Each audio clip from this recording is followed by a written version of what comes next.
in memory of Fredric Jameson, the Lacanian master of utopia. Fredric Jameson, the towering giant of cultural theory, has passed, leaving us not merely with a body of work, but with an entire conceptual edifice through which to understand the impossible tensions of late capitalism. And as one cannot help but Zizek'ianly interject here, his death ironically reawakens the very questions of historical time, of the utopian horizon, which haunted his thought throughout his life. Jameson, of course, is best known for his dictum that it is easier to imagine the end of the world than the end of capitalism, a statement which in its essence holds a Lacanian kernel. What we are dealing with here is not an empirical limitation, but a structural one. Capitalism is the real of the modern world, the thing that organizes desire, but in its own obscene enjoyment also disallows the emergence of any coherent alternative. Jameson's utopias are not attempts to escape this real, but rather to traverse its fantasy, to think beyond the ideological coordinates that structure our social reality. In his American Utopia, 2016, Jameson offers his own provocative vision, a society organized around two primary institutions, the Universal Army and the Psychoanalytic Placement Bureau, PPB.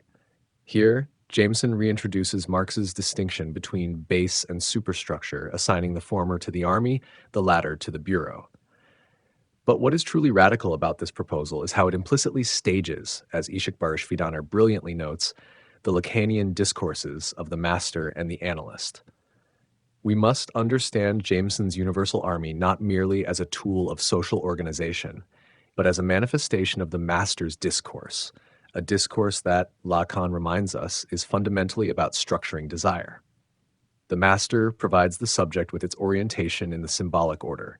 It is the one who defines the terms of social relations, but who must also suppress its own truth in order to maintain control. Jameson's army is the institutionalization of this structuring force, shaping and redirecting labor, time, and resources to stabilize society. And yet, there is a twist. The truth of this army, according to Jameson, is an enormous group therapy, a withering of the state into therapeutic collective reflection. Is this not precisely the hysterical moment of the master's discourse, the moment when the master is forced to confront its own failure to complete its symbolic mandate?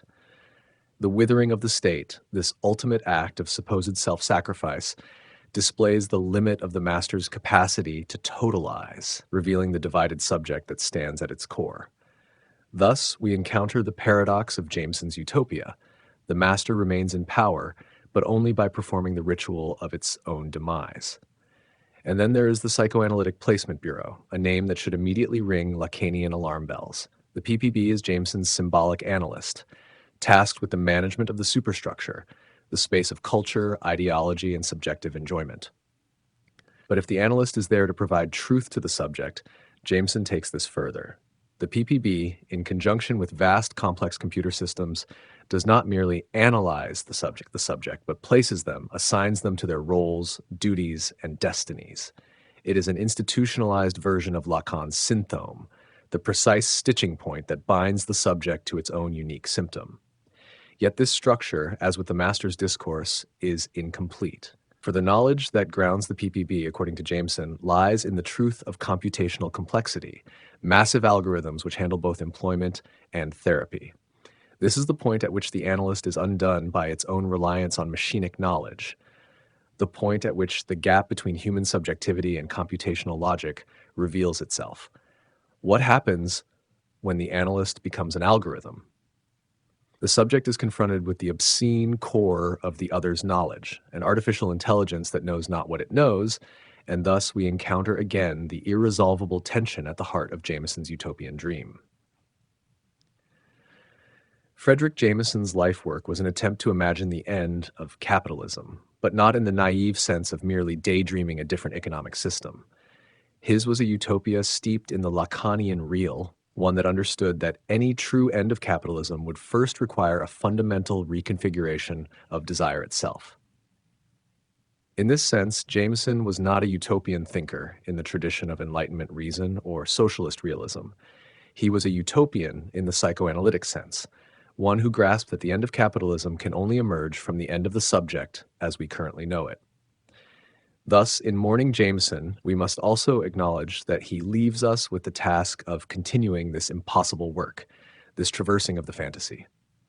The end of capitalism will not be a smooth progression towards greater rationality or freedom. It will be the traumatic rupture that forces us to confront the limits of our own desire. And in the ultimate Žižekian twist, perhaps Jameson's death itself is the signal of a new historical conjuncture, the moment when the master dies and we are left, like the soldiers of his universal army, to engage in the endless therapy of our collective political unconscious. Goodbye, Fredric Jameson. The work begins again.